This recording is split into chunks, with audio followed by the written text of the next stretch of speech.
Welcome to the Power of Hospitality podcast, a place where we discover the stories behind the most iconic luxury brands and influential figures who have shaped the hospitality industry.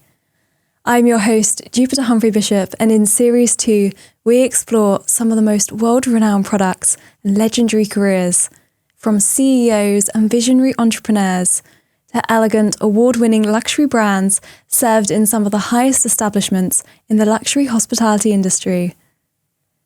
I'm delighted to welcome today's guest to the show, David Ellis, restaurant critic for the London Standard and Going Out editor. Having previously written for the Daily Telegraph, The Independent, and The Guardian, David, a well-seasoned writer for the world of restaurants, bars, and all things fine dining, who even has a drink named after him at London's Soho restaurant, 40 Dean Street, is here today to share his journey into the world of hospitality. So, David, thank you so much for being here today. It's an absolute pleasure to have you. Thank you for coming onto the podcast. Why don't you introduce yourself and start talking about how your journey began? Good afternoon. How are you? I'm very well. Do you know what I'm most impressed? You can tell I'm a journalist and you're professional because my notes look like this. Yours are all clean. I'm very impressed. Well, thank you. So it's an absolute honour to have you in the studio today. So why don't you start by introducing yourself and talking about how you began? Yeah, so, well, thank you first of all for having me. Delighted to be here. I suppose first thing, I went to university, studied law, found that to be mind-bogglingly numb and boring, and I just couldn't cope with it. So then I was going to take a girlfriend to Paris for her 21st birthday, straight out of university, and I didn't have any money, which was a real pain. So I went into recruitment consultancy and did that for a month. And it was interesting because it was so sort of financially driven. Mm-hmm. And they would encourage you to look up things that you would want to buy. I just remember I had this sort of real moment where I was looking up a necklace to buy her and just reading the inscription. And it was 18-carat white gold, blah, blah, blah, blah, blah. Yeah. And I thought, I would rather write that description than ever come back into this office. So I got my paycheck, quit, and then that's when I determined to be a writer. Then from there, we wanted to advertise this company that we had at the time, and it wasn't an agency. Mm-hmm. It was actually for students. So the way to do PR, as far as I knew back then, was to write to newspapers, write them a column, and then get us a backlink. And then from there, so I wrote to the Telegraph, sent them a column on spec, which means that I'd pre-written it. Okay. They ran it. It did very well, which was a stroke of luck. Fantastic. And then the editor said, "Oh, can I meet you for a coffee next week?" And he said, "Can you do that every week?" His name is Andrew Marsall. He's a brilliant journalist. And so I did. And so then I went to the Independent and I said, "Look, I'm a freelance columnist for the Telegraph. Do you think you could have me?" And they said, "Yeah, well, how often do you do it?" I said, "Weekly." They said, "Okay, well, we don't want to compete every week, so why don't we do it fortnightly for you?" And then I went around the houses with the papers. I eventually got into television. I left the agency because we were all very young and partying too hard. Yeah. And I suddenly thought, I don't think I can live a life like this. And I thought, well, I'll go to the health and safety of food and drink. So I worked for London Live. And because the company I'd been in was a startup, and London Live was a startup, now defunct, of course, but it was the television station for the Independent and Evening Standard. They sort of got me on. I used to write the breakfast scripts. I used to write the website. Wow. And then when everyone got let go from that, one of my bosses very sweetly went upstairs and said to the Indie and to the Standard, "Oh, maybe you should hire this guy." That was 11 and a bit years ago. Oh my gosh. So I started I got my interview for the Standard. They were like, "We can offer you 3 jobs. I've read your stuff. We can give you 3 jobs. News reporter." Then they were like, "Sports reporter," and I was like, "Is it boxing from 1964 to 1980?" And they were like, "Funnily enough, no." Okay. I said, "And do you know anything about bars?" And I knew a lot about bars. I see. So then I started doing bar reviews, columns, and I sort of just did a bit of everything. So I'd write opera reviews. Wow. I would write music interviews. Yeah. I would do roundups, got more and more into restaurants. And then worked my way up that section, became the editor of that section, started looking after the critics, and then eventually became the critic myself. Wow, gosh. Yeah, it's quite. I mean, it's probably too long, but No, that's the story. what an amazing journey. So would you say that the writing came first, or the love for food? Because you've got such a passion for both. So what would you say? It was always the writing for me. Always the writing. Actually, yeah. And then slowly but surely, as I was doing stuff at the Standard, and I just saw how amazing these hospitality professionals were, and some just incredible people that I met in the bars, that I thought, oh, this is a world that I want to be a part of. Yeah.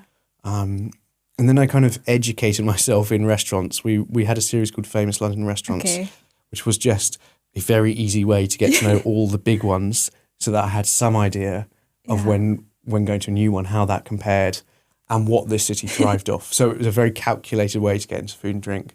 But it was through the people. I love food and I love to cook, but it's more about the feeling of being in a restaurant, and that is all down to those that are there. Wow.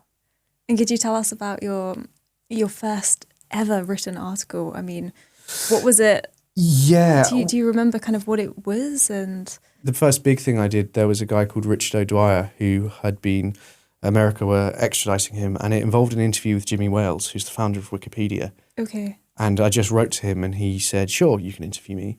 And so I wrote this piece of quite serious journalism, much more serious than anything I've written in about 11 years.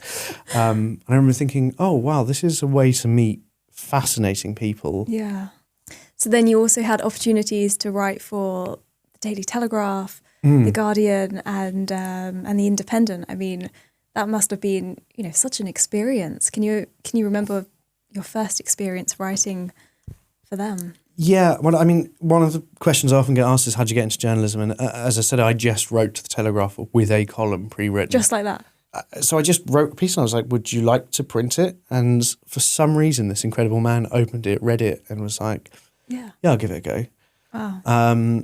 But because I had a job in the daytime, I used to write overnight. Mm-hmm. And so that was how I got into that. And as I say, I went around the houses. But one of the things that was quite funny is because I was doing that to promote the student company that I was working with, is that the FT came to interview me. Okay. And it ended up on the front page, which was madness. Just a little box which led on to page 3. But I didn't have my photo or anything. And it was done like this. And I suddenly went, ooh, there's a proper journalist. And that really made me sort of like sharpen up my ideas. And it's not just a lark. I was like, I really have to put the work in here because I suddenly thought like, oh my Lord, she's like, so how do you know all this and stuff? And I was like, I don't actually know. Like it was very humbling, and that was really, really important.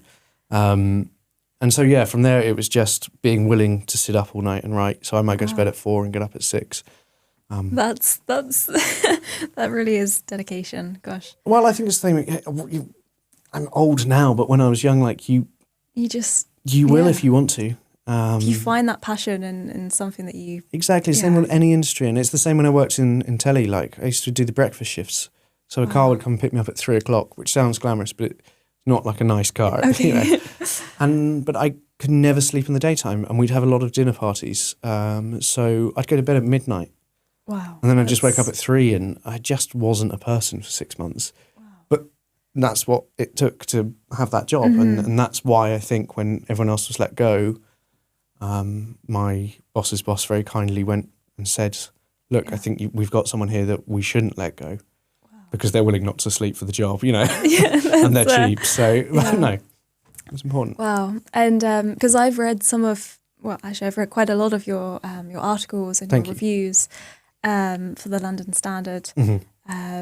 So, I've been so impressed with them, and the way that you can write in such a way that it almost makes you, as the reader, feel like you're there sitting in the restaurant yourself. How do you capture atmosphere and everything so well into words? Well, first of all, that's incredibly flattering, and you're being far too kind. I think for me, the key is to capture the feeling that the restaurant inspires. And the key to writing about food for me is to equate it to another emotion you might have. So some people are really brilliant at technically describing what the food is or the flavour or the spices. And I personally don't love reading that stuff. Mm-hmm. And so I respond to it because it's like, does it remind me of something? Does it take me somewhere? If I'm saying it's really, I mean, as I said, I'm just picking an example like the hat, not a particularly good one, but I was like, it's crisp as sarcasm. I think that is a more entertaining way for the reader to understand what the texture of what I was eating is. Because actually, you know that's a very sharp crack, because we all know what sarcasm feels like. And so that's how I try to do it. And I try to get a sense of, well, what's the lighting like? What does it sound like? What are they playing on the stereo? What are other people around me talking about? How are they looking? Are they arguing? Are they having a great time? Should those people be together? How are they're just on their phones? Mm-hmm. And so it's a real sense of what it should be like when you're there. Because if you go to a restaurant I go to, you might not order what I would lean towards, because you might not like sweetbreads, or you might be a vegetarian, and I'm just very definitely not. And so the food is important, but actually what I can tell you is whether you'll have a good time or not, if you're the right sort of person for that restaurant, by which I mean, is it going after you? Yeah. Wow. So that's kind of what it's about. It's about, does it give you a response? And everything provokes an emotional response. So what is that? And then it's my job to translate that down, I think. Wow, gosh. So what would you say, what are the steps behind actually reviewing a restaurant? You know, what does that take, and what goes into that? So Jay Rayner says a brilliant thing, which is, he's like, the job is not eating, the job is writing. Okay. So you have to make it entertaining from the sort of technical side of it. But in terms of the critical assessment, it is about intention. So what is the restaurant intending to be, and how far does it fulfill that? And then there's another element of, what does it want you to do when you're there? So I just think about, so if the restaurant is intending it to be a good time place where it's steak and oysters and doing that, then that's what I'll do. I'll go for the steak, I'll go for the oysters, I'll have a big expensive bottle of wine. And if it's about being really, really healthy, then I will go and just talk about cycling. You know, you take it for what it's trying to be. And then you consider how well it's doing it. And then the final part of that for me is, well, is it any good anyway? Yeah. So if I've gone somewhere where it's about it being really quick, in and out, just a burger, cool. Was that burger still delicious in a very basic way for me? And did they fulfill all the promises that they said that I could be in and out in 20 minutes? Yeah. And was it cheap? Or was it, if it's intentionally expensive, did it feel like it was a really big, grand occasion? Did it live up to the expectation that it gives the consumer, which is its intention? Wow. And would you say you've got any really, I'm sure you do, but any really funny stories being a restaurant critic, or? Yeah, there's been some times. I wouldn't want to single out anyone in particular, but you do know when they know. Okay. Because it can suddenly change, or you might be walking to a table and then suddenly a manager will come out of nowhere and say, no, I think we're going to sit you there. Okay. The funniest example I've got of this was, so we had the absolute sort of icon legend of restaurant reviewing, which is Faye Mashler, right for the paper for years. And when I was starting to make a little bit of a name for myself, as insofar as I have done, I would go out for a meal with Faye, and she said, could you book under your name? And so it's Faye, so you do what she says. Okay. And I rang up and I booked, and they said, oh, Ellis. And I said, yeah. And I thought they might recognise, because they'd been pitching me about this restaurant anyway, their PR firm had been. And I got there early, and as I walked, the barman was there and the chef, and they nodded. It was just this understanding that we know, but we know you're here to do a job. Faye arrives, we walk through, the chef looks up, expecting to see me, and sees Faye next to me, clears the kitchen. And then they opened up a bit of the restaurant that was closed so that we would have a better table, because the table that they put me on was in front of the pass.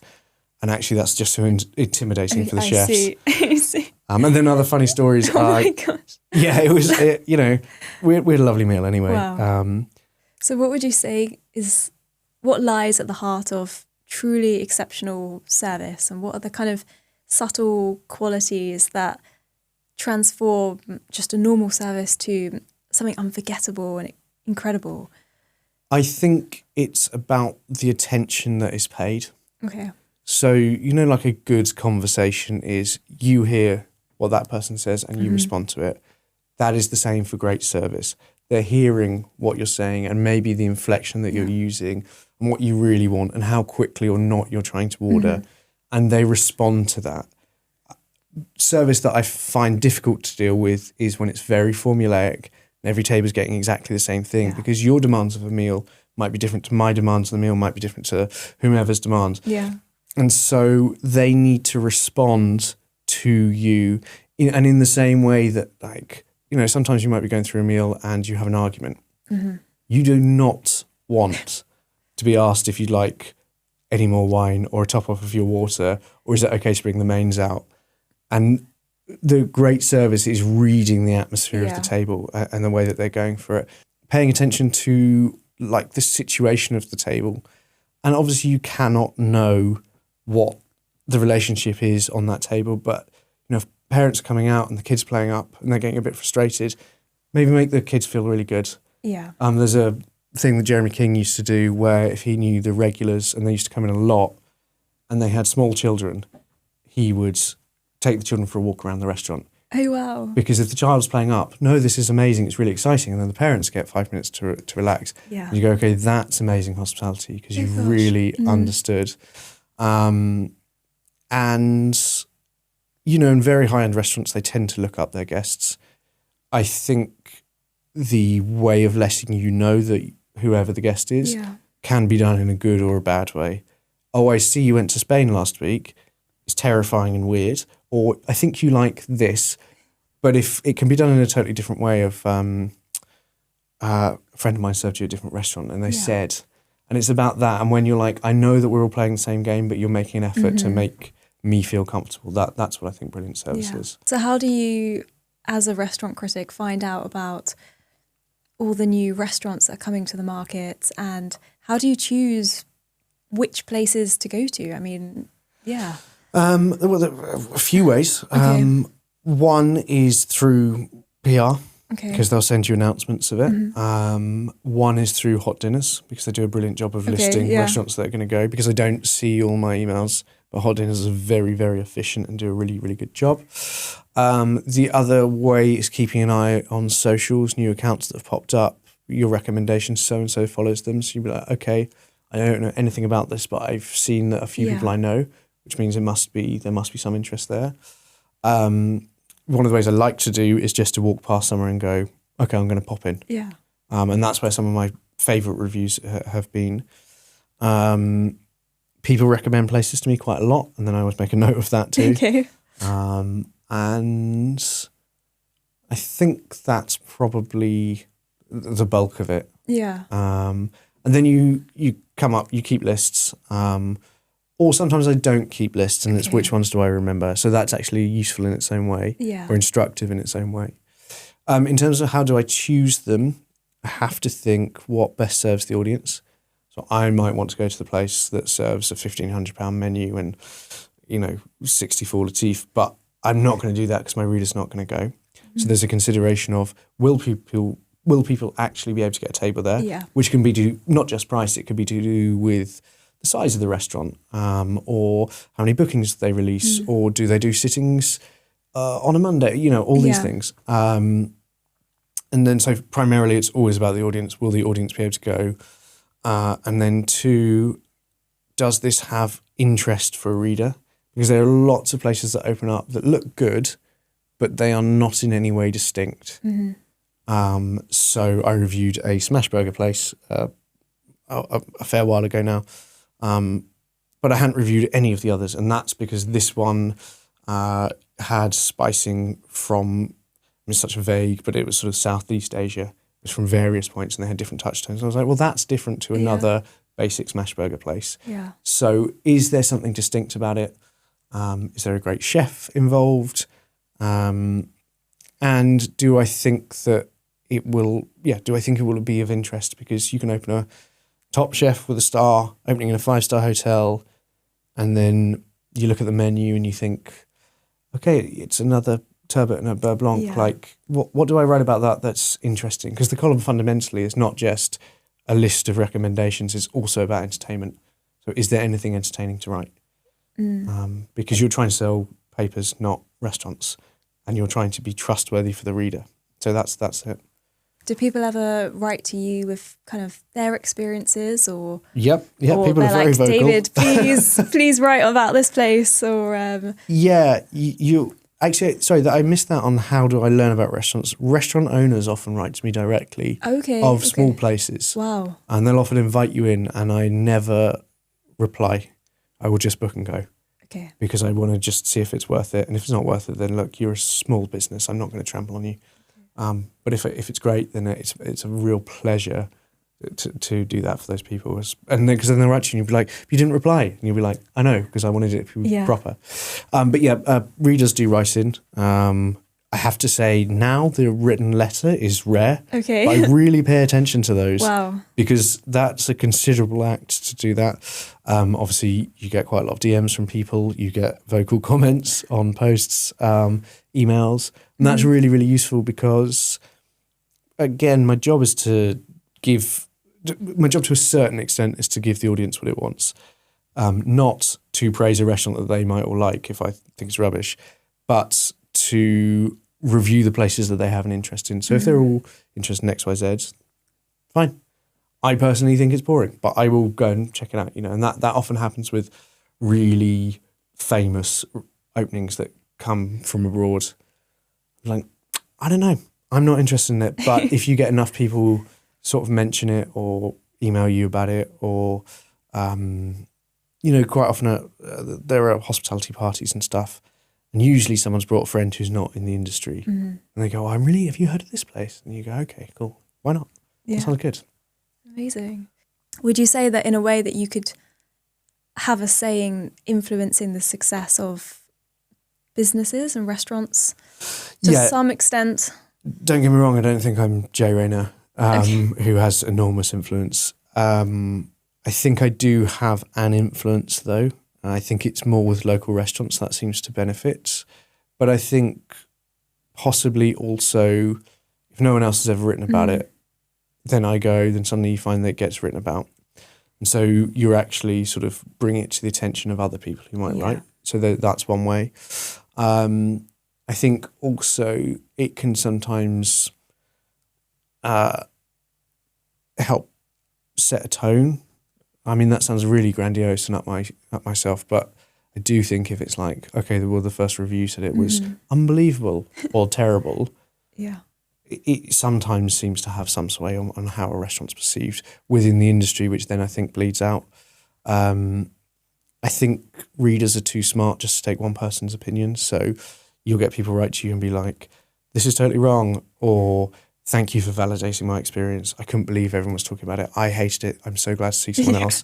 So I think you can have an impact, but I also think that one newspaper column is not going to have more impact than the hundreds of thousands that are being pumped into it by private equity. They have teams to deal with that, right? Yeah. Where it does really matter is in a really small place that maybe he's been there for a long time and no one ever gives it any attention. There was a place in Fitzrovia, which is now shut, but not because it went out of business, because they retired pretty happily. But the first time I went there, it was basically empty and it was really sad to see, and it was really lovely. They were great. It's the Four Lanterns. So I just started mentioning the Four Lanterns and stuff. And then I reviewed a Greek restaurant in Notting Hill that I detested.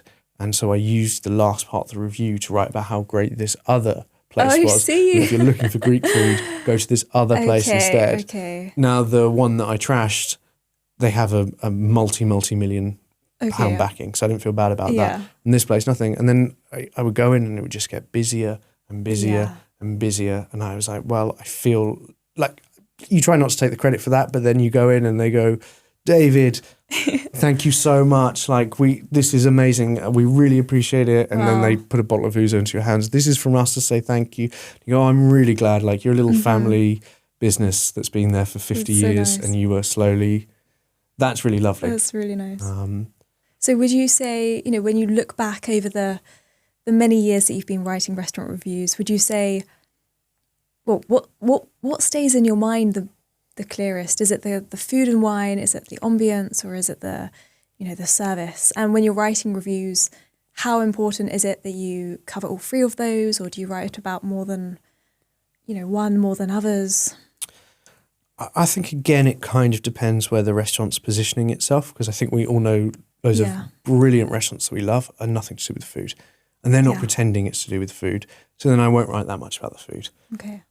If it's a very food-led restaurant, I would definitely focus on that. And it's interesting because I also think that's what you remember about certain things. So there's a restaurant called Cornus. The food was sublime. And I remember they have this dish called Phil Howard's Longestein dish. And it was just amazing. So when I think of people like, what's the best dishes you've had? I'm like, that's definitely one of them. Wow. And I can recall what I've eaten at the Ritz every time.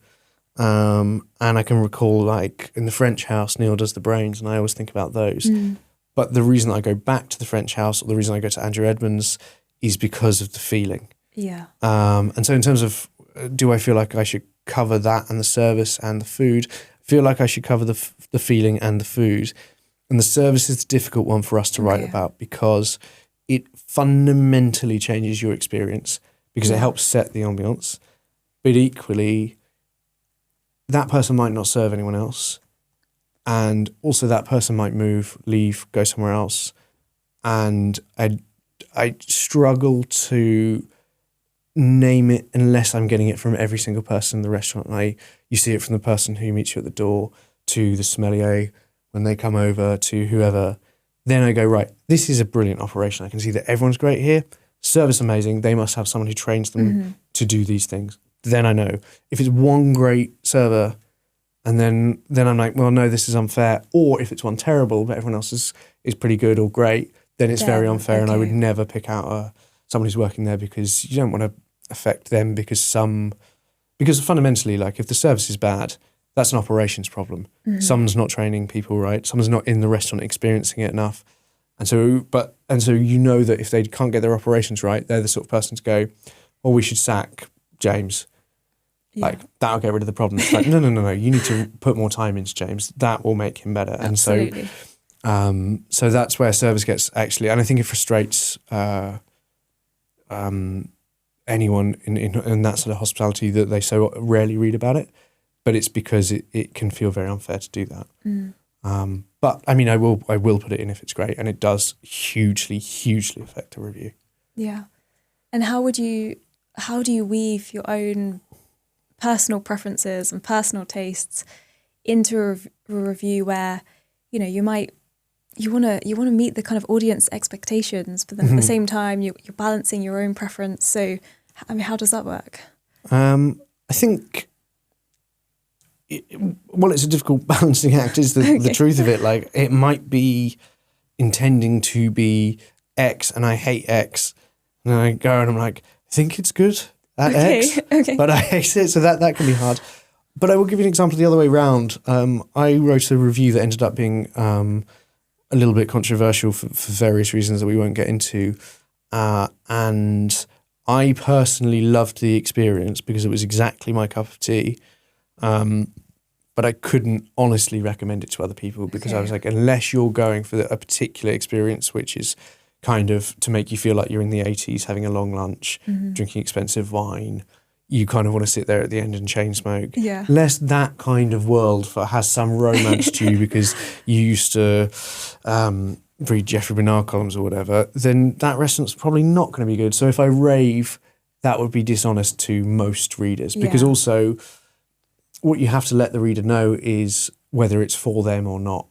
So, and in general, so you have to be very clear, this is what it's meant to be, or this is what it is, and then it's good at that or not. But it is hard because obviously, I'm much more likely to like a bistro than I am, I don't want to pick out anything in particular, but that's probably going to be more my preference because that's what I cook at home. Absolutely.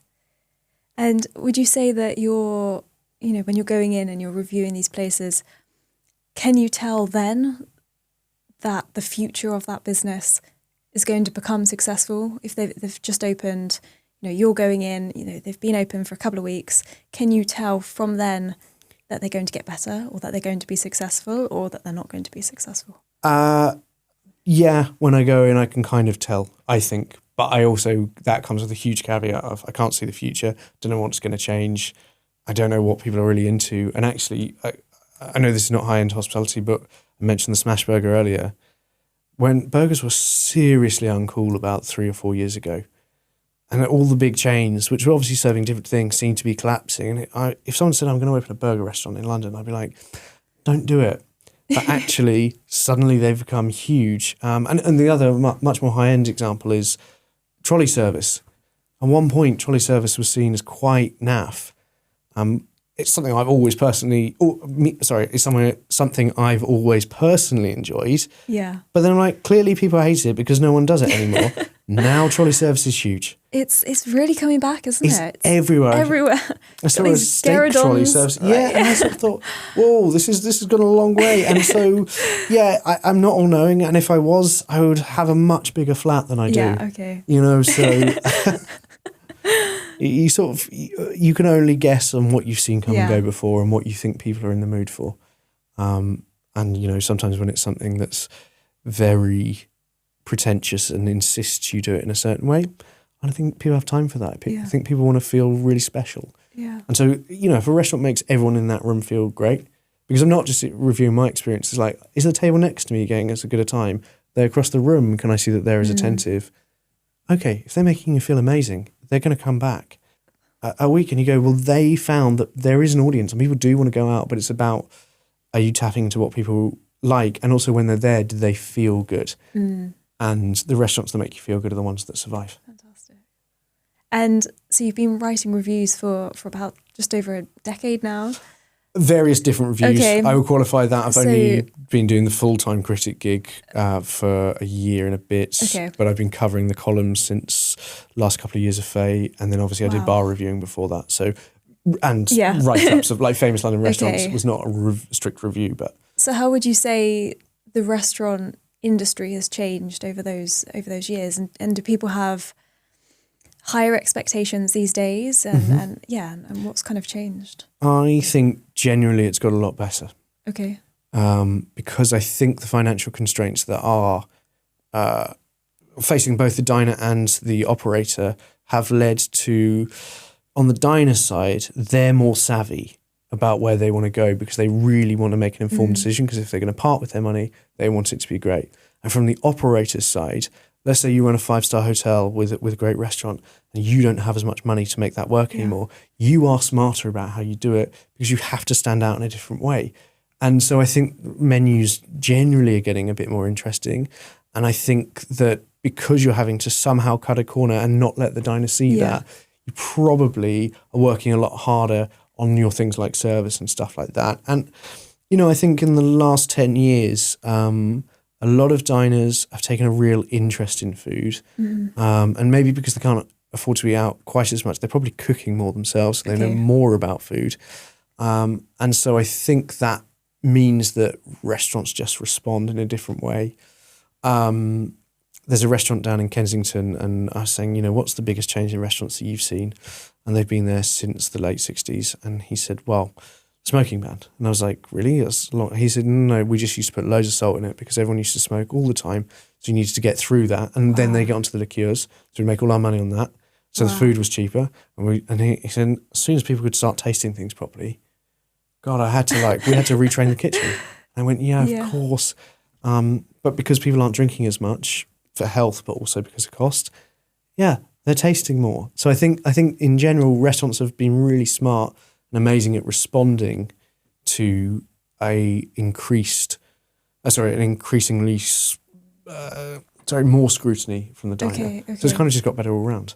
Wow. And I mean, you were at one point, you mentioned you were reviewing 5 lunches and dinners a day. I mean, how did this so I wasn't fit into your schedule? Just to context, we used to do a lot of roundups because at one point that was really big for us. Okay. And so it would be we wouldn't include unless we'd been. Okay. Because I found out that at the time, not saying still, but at the time other publications were just putting in stuff. And when I became editor, I was like, I just think that's disgraceful. How can your reader trust you? So we'll go to stuff.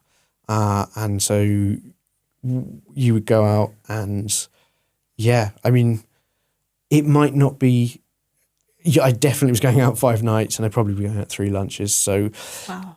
I don't know how I fitted it in. I worked a lot earlier at one point. I would come in a lot earlier and then you fill the hours around it.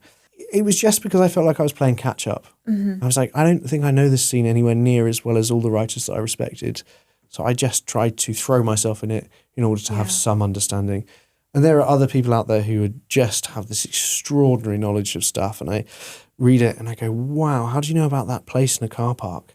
Where did you come across that? Like, I can't do that. But for where the paper's picked up, it was traditionally why I covered those areas. I just go to all the restaurants I could. Wow. And how would you say, briefly, how would you say a restaurant manager feels when, or a server feels when, you, a restaurant critic, kind of walks through the doors? I mean, does it change your service that you experience? Do people tremble and start sweating? No, no one gives a monkey's who I am. But you do see that they respond and then you start paying attention to the other people. Yeah. Because you're getting lovely service. But you also recognise that they will have, especially at a high-end place, they'll have loads of people through the door. Okay. So, and loads of high-profile people. Not that I'm high-profile, but for that one particular service, I'm going to make an impact. Yeah. If it's written up positively or negatively, or might have an impact.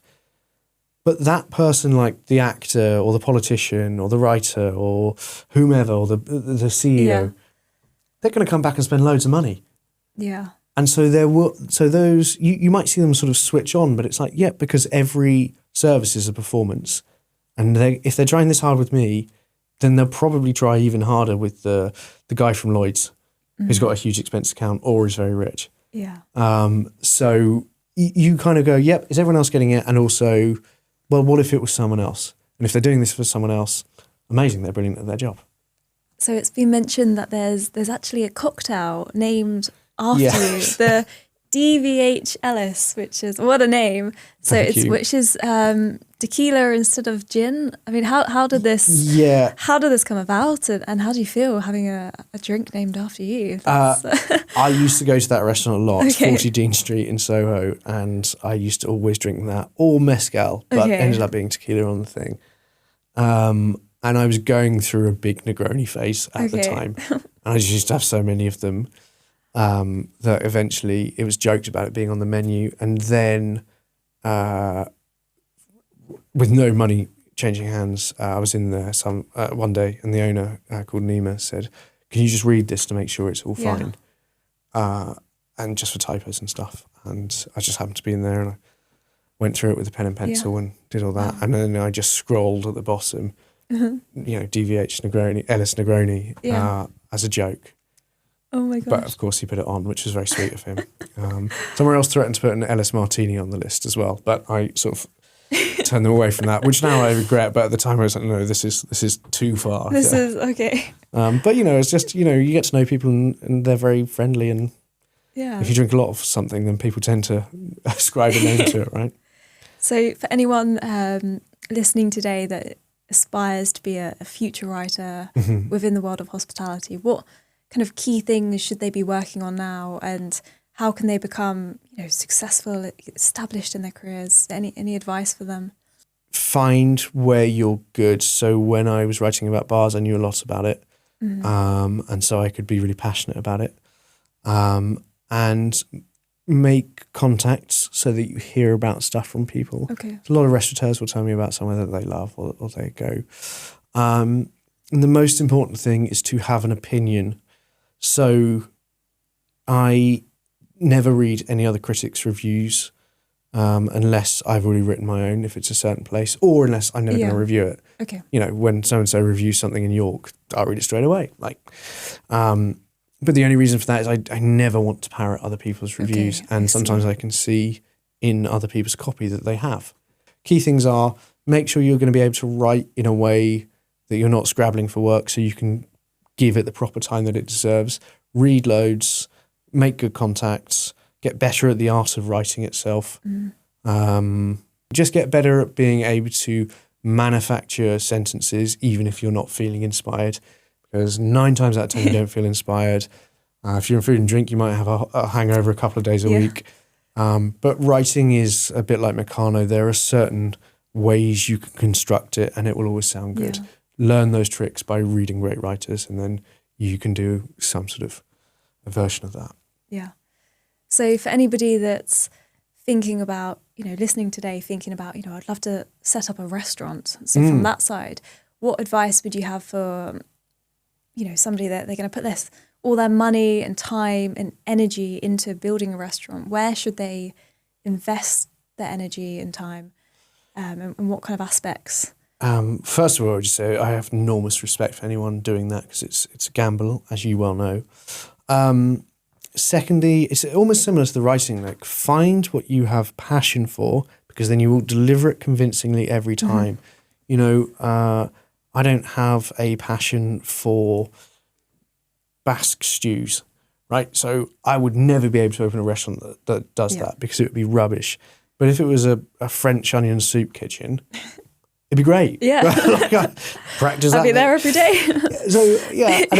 Or if it was somewhere where you could just come for something that I really loved, that's what I would really drill into, because then you'll also pay attention to the details, making sure that you have in place all the operations so that the restaurant runs efficiently, because it's no good having great service and a great kitchen and no way to link the two. What happens if the waiter comes back and says, that table's being really slow? Can the kitchen respond to it? Do you have systems in place that means it will be consistent? Is it, whatever dish you're putting out as a starter, are the prawns always exactly the same colour? Because when they're coming back, they expect it to be good. So just make sure you have your operations in place in a way that it can function even under times of high stress. You need to invest in a kitchen, and I don't know how true it is, but Raymond Blanc, allegedly started with a kitchen where he had to keep his foot on the door to shut it. And so it's like, there's been some incredible stuff from not much. Yeah. But if you have a great passion for it, which obviously Raymond did, then your restaurant will probably work. And the final question. Yeah. Are you currently working on any kind of other exciting projects on the side? I'm writing a novel, but no one wants to hear about that. Oh, but that's very exciting. It's not. It'll probably never get published. No, I don't really have any other huge projects to plug or anything like that. I will say that I'm joining the board of Action Against Hunger, and I'm hoping that I can help promote them a little bit more. And there are other charity things that I don't want to say, because if it doesn't happen, it's stupid, but I've put in for a couple of things that are very personal to me. So I'd like to be able to support that, but nothing that you need to plug, and I appreciate you asking. Just keep picking up the standard. That's all I need people to do. So for Series 2, we're asking each guest to bring in one item that's played a part in their career so far. So this can be from a photo, it can be a little book, or a menu card. So David, what was the item that you brought in today? I brought in my keys. It's the Ritz, and it's the cloakroom tag that I stole. Not actually once, but twice. The first time I went there, and I took my mother, and they were so amazing to us. And it was a really good indication of how fine dining can work and how it can live up to expectations, because it wasn't fussy. They made everyone in that room feel comfortable. It's a beautiful surrounding, and of course the food's incredible. Yeah. And I wanted the tag, so I pretended that I lost it. Okay. And it was always a reminder that no matter how my career had gone, I'd been to the Ritz, and I kind of had gone to the best restaurant that I thought I'd ever go to. How lucky was I? And it's kind of like going, okay, well, I might all go to, it might not work out.